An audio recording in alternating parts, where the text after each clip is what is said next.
नमस्कार मित्रों। जय हिंद, जय भारत, हर हर महादेव। पिछले वीडियो में हमने केतु के बारे में जानकारी प्राप्त की थी और मैंने आपको कहा था मित्रों कि अगले वीडियो में मैं आपको केतु के 12 खाने में क्या क्या फल होते हैं उनके बारे में जानकारी दूंगा और साथ ही केतु का एक विशेष खराब होने का एक लक्षण बताऊंगा जो आपके जीवन में होते हैं। तो अगर आप एक सामान्य से व्यक्ति का ये जानना चाहते हैं कि केतु खराब है तो आप उसकी एक्टिविटी को देख के आराम से जान सकते हैं कि इस व्यक्ति का केतु खराब है। वो लक्षण क्या होते हैं? केतु खराब वाला इंसान, आप हमेशा ये याद रखना मित्रों कि उसका स्वभाव में स्थिरता नहीं होगी और वो वहम में होगा एक प्रकार की। क्योंकि जब केतु खराब होता है तो उसमें वहम पैदा करने का जो कार्य करता है वो राहु करता है। इसलिए लाल किताब में जब केतु खराब होता है तो राहु का उपाय दिया जाता है और राहु अगर खराब है तो केतु का उपाय किया जाता है। इसी वजह से, क्योंकि है तो ये दोनों एक ही, राहु मुंडी है और केतु धड़ है तो ये एक ही राक्षस। तो अब इन्हें आप राक्षस कहो, अगर ये शुभ हैं तो ये देवता हैं और वाकई में देवता हैं अगर शुभ हैं तो, और यदि ये खराब हो गए तो वाकई में राक्षस हैं। ये दोनों ग्रह क्योंकि आपकी प्रकृति हैं तो आप समझ जाइए कि सबसे पहले इनके खराब होने पर आपकी प्रकृति और आपके नेचर पर इसका गहरा प्रभाव दिखता है। केतु खराब वाला व्यक्ति के कान में दर्द, कान की समस्या निश्चित तौर पे होगी। यदि केतु का संबंध किसी भी तरीके से मंगल से हो जाए तो केतु खराब होना तय है। केतु यदि अष्टम भाव में बैठा है तब भी वह खराब हो सकता है, लेकिन मतलब 7 के बाद अगर कहीं भी बैठा हो और बृहस्पति अगर आपका दसम भाव में है तब भी केतु खराब रहेगा। ये मतलब इस तरफ आगे और पीछे, जैसे 1 से 6 तक में कहीं भी बृहस्पति हो तो बृहस्पति शुभ होता है लाल किताब के अनुसार, और 7 से 12 के बीच में कहीं भी हो वो अशुभ ही होता है। तो कहने का मतलब ये है मित्रों कि इनकी शुभ स्थिति जो है वो 2-3 कारणों से होते हैं। एक तो जब चंद्रमा और शुक्र का आपस में संबंध बन जाए तब केतु अशुभ हो जाएगा, या दृष्टि संबंध बन जाए तब अशुभ हो जाएगा। केतु जब भी अशुभ होगा वह वहमी बनाएगा, इंसान को व्यर्थ की चिंताओं में डालेगा और कहीं ना कहीं व्यक्ति के अंदर एक फियर पैदा करेगा। साथ ही उसको पाप कर्म में लिप्त करने की पूर्ण रूप से कोशिश करेगा, और व्यक्ति जितना ज़्यादा पाप कर्म में लिप्त होता जाएगा केतु उतना ही नकारात्मक फल देना चालू कर देगा। तो केतु का अच्छा या बुरा प्रभाव किस वजह से होता है ये मैंने आपको जानकारी दे दी मित्रों। और अब बताता हूं मैं केतु के 12 भाव के फल। केतु यदि प्रथम भाव में हो तो मंगल बद हो जाता है, लेकिन केतु यदि अपनी उच्च राशि में हो, धनु राशि में हो, या क्या बोलते हैं मीन राशि में हो तो ये फिर उतना बुरा फल नहीं देता। अब बाकी किसी भी राशि में हो उसका बुरा प्रभाव बन जाता है। केतु यदि अगर लग्न में है तो ये व्यक्ति ज़्यादातर वह आत्म कारक ग्रह है चूंकि, तो वो व्यक्ति को स्वयं से डिटैच करेगा, यानी वो भटकता रहेगा।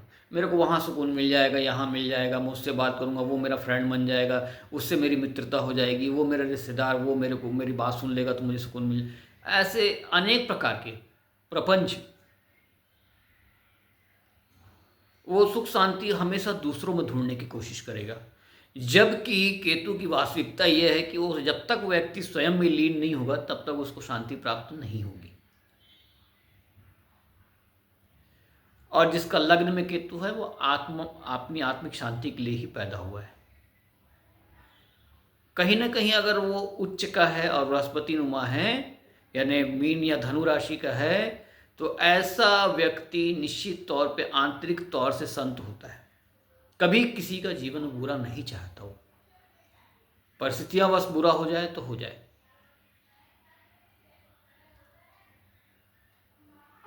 सेकंड हाउस में कुटुंब में थोड़ा अशांति देगा, परिवार वालों से डिटैच कराएगा, अपने जो पूर्ण लक्षण होते हैं जब लग्न में होगा तो स्वयं से डिटैच कराएगा, और जब द्वितीय भाव में होगा तो कुटुंब स्थान है, धन का स्थान है, धन से डिटैचमेंट डालेगा। एक अच्छी बात है कि उसको धन का मोह नहीं होगा उस व्यक्ति को। आज दुनिया बहुत लालची हो गई है, लेकिन ऐसा व्यक्ति को धन से कोई मोह नहीं होता। द्वितीय भाव में हो तो वो बिल्कुल धन के लिए कोई प्रेम नहीं होता, उसकी खोज ही अलग होती है ऐसे व्यक्ति की। तो परिवार से और धन से डिटैच कराएगा, धन से उतना मोह नहीं, परिवार से लेकिन अगर डिटैच कराएगा तो फिर अशांति तो फैलनी ही है जीवन में। तीसरा, भाई तीसरे स्थान में, तो भाई बहन से कहीं ना कहीं डिटैच करा देगा, भाई बहन से नहीं पटेगी, मित्रों से नहीं जमेगी, मित्र ही हो सकता है कारण बन जाए धोखा देने का, षड्यंत्र करें। चौथे भाव में होगा तो माँ से भक्त होने के बावजूद भी डिटैचमेंट लाता रहेगा, उसका कारण कोई दूसरा बन सकता है।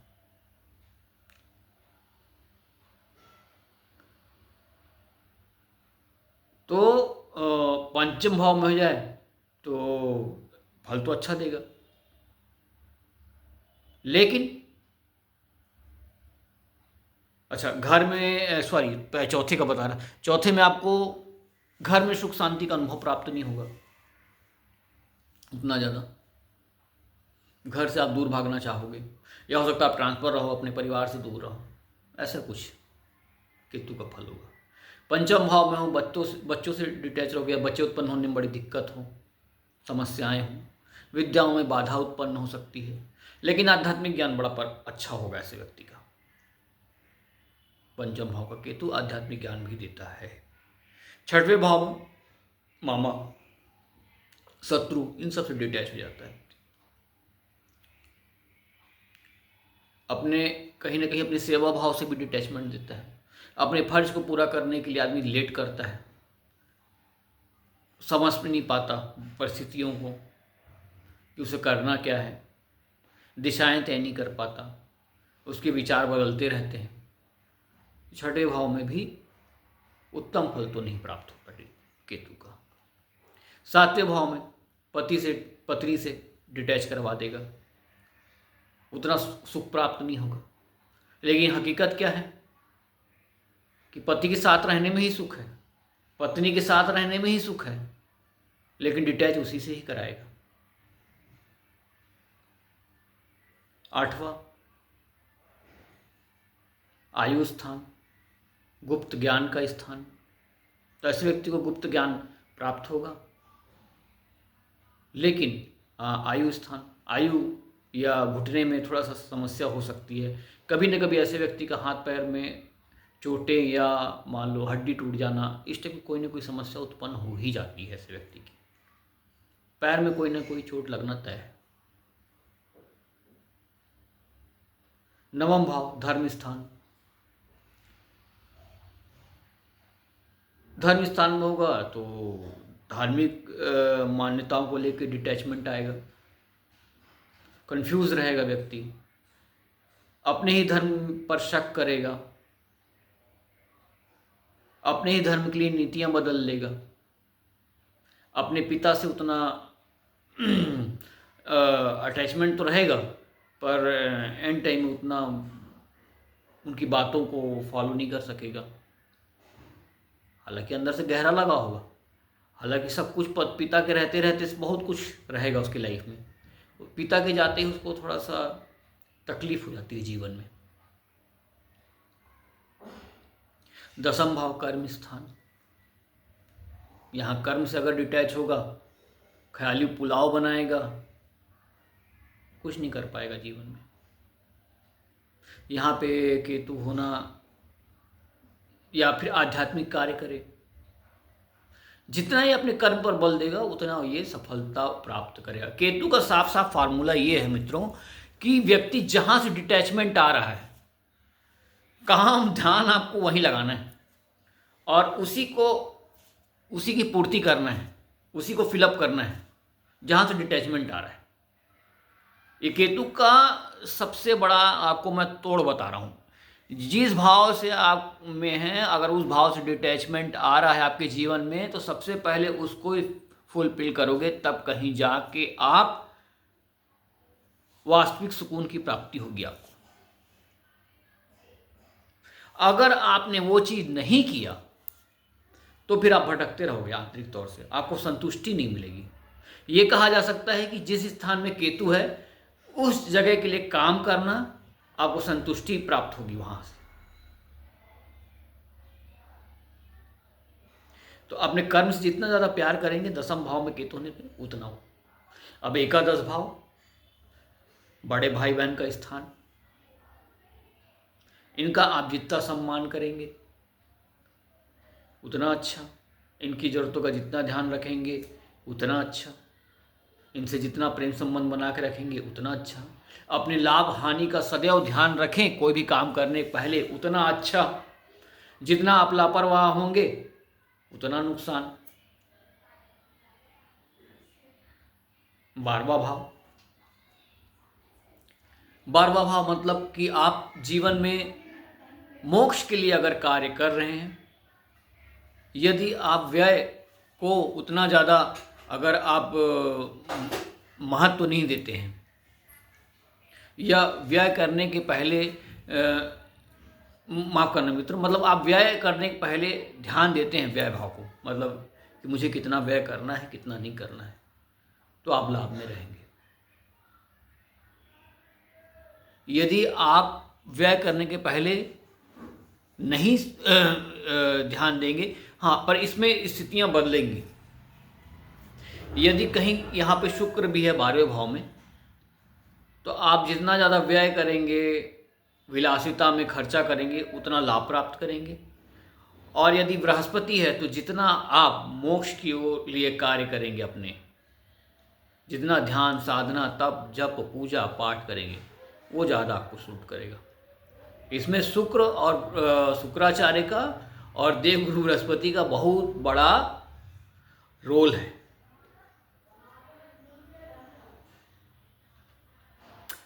तो कुल मिलाकर मित्रों, आज के वीडियो में केतु के बारे में मैंने जो भी जानकारी आपको दी है, उसको आप बिल्कुल, अगर आपको कुंडली की जानकारी है तो अप्लाई करके देखिएगा।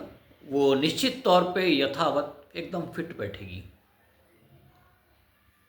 और सभी से अनुरोध है कि मेरा वीडियो ज़्यादा से ज़्यादा लाइक करें, ज़्यादा से ज़्यादा शेयर करें, ताकि मैं आपको ऐसे ही उत्तम ज्ञान की प्राप्ति के लिए अथक प्रयास करके आपके सामने अच्छे सर्वोत्तम से सर्वोत्तम वीडियो प्रस्तुत कर सकूं और आपके ज्ञान की वृद्धि कर सकूं। यही आपसे मेरा अनुरोध है और यही आपके लिए मेरी शुभकामना है।